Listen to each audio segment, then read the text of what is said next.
Quelle est la banque idéale pour investir en société dans un investissement immobilier? Yonapote, c'est Stan et dans cette vidéo, on va voir ensemble la banque qui pour moi est la plus efficace pour de l'investissement immobilier en société. Alors, c'est une thématique assez spécifique parce que c'est de l'investissement en société et c'est pour du locatif. La banque par excellence, pour moi, il s'agit du Crédit Mutuel. Avant d'aller plus loin, si tu souhaites un contact en région lyonnaise, regarde en description, ça pourrait t'intéresser.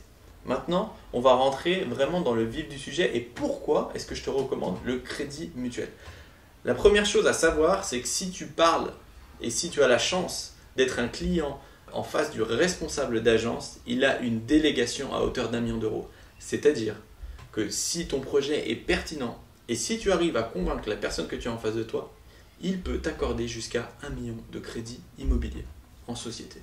Donc c'est quand même une super nouvelle. Aujourd'hui, on est souvent face à des conseillers qui sont impuissants, qui sont parfois pas ou mal renseignés. Et donc là, c'est bon de savoir que au Crédit Mutuel, quand vous parlez au directeur d'agence, il a un réel pouvoir de décision sur votre dossier sans avoir à en parler à Pierre, à Paul, à Jacques ou à sa voisine. C'est réellement lui qui prend les décisions, c'est lui qui se moule. Après, il faut être bon en face de lui, il faut avoir les arguments et il faut avoir aussi des éléments solides pour le convaincre.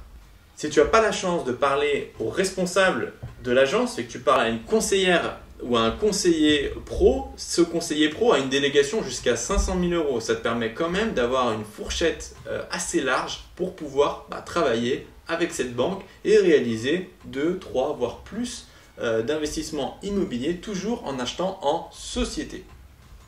L'inconvénient pour ma part que j'ai à travailler avec le Crédit Mutuel, c'est que sur les durées de prêt immobilier, ils sont quand même assez peu flexibles et ils aiment bien faire des durées de 15 ans. C'est-à-dire que tu vas avoir des mensualités qui vont être relativement hautes.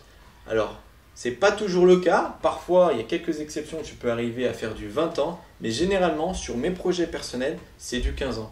Donc, qu'est-ce que ça veut dire? Ça veut dire que toi, sur tes investissements immobiliers, tu dois réellement trouver des rentabilités fortes, faire de la courte durée, ou bien faire peut-être des divisions de grande surface et louer meublé. Enfin, tu dois trouver et mettre en place des stratégies pour avoir des très bonnes rentabilités pour que tes loyers soient largement supérieurs à ton crédit, ce qui te permettra, et uniquement ça, te permettra de pouvoir enchaîner les crédits avec le Crédit Mutuel. Concrètement aussi, sache qu'avec le Crédit Mutuel, c'est assez difficile d'avoir des délégations d'assurance, c'est-à-dire de pouvoir travailler avec un courtier en assurance ou avec simplement une compagnie d'assurance extérieure. Parce que le Crédit Mutuel aime bien, on va dire, faire le projet dans son ensemble et tu n'es pas censé ignorer que la partie assurance, c'est l'une des parties les plus rentables dans un crédit immobilier. Donc il aime bien avoir cette assurance-là. Et si, ce qui est mon cas, tu acceptes de jouer le jeu, je suis persuadé, et dans mon cas ça a été le cas, que le conseiller aura une opinion favorable de toi et fera le maximum pour te suivre bien après bien, projet après projet. Et au final, s'arrêter simplement au fait de pouvoir économiser sur ton assurance, ce n'est pas une vision pertinente à long terme, c'est uniquement une vision très court terme. Concernant les frais de notaire, j'ai jamais pu réaliser un financement sans apport.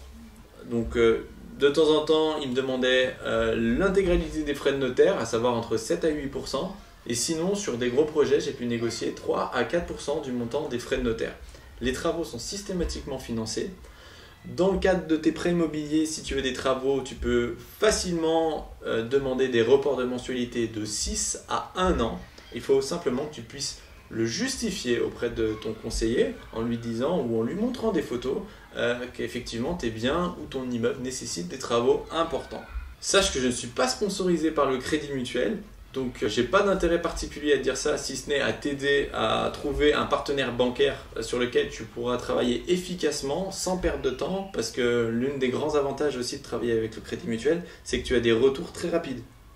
Et des retours quasiment instantanément sur ton rendez-vous. Donc tu présentes ton projet, tu as tous tes éléments avec toi. Donc bien sûr, il faut travailler préalablement, avoir tous les éléments qu'on peut être amené à te demander pour un crédit immobilier, avoir préparé un dossier solide, lui apporter, l'échange avec le banquier. Et le banquier peut quasiment, moi ça m'est déjà arrivé, tout valider lors de ce rendez-vous-là.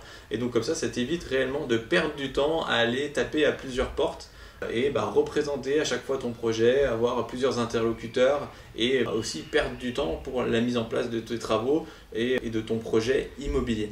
Si cette vidéo t'a plu, si tu souhaites recevoir toutes les autres vidéos autour de l'immobilier et de la thématique, la courte durée, la location meublée, la location nue ou simplement la thématique générale de l'immobilier, n'hésite pas à t'abonner. Quant à moi, je te retrouve très bientôt pour une prochaine vidéo. Au revoir.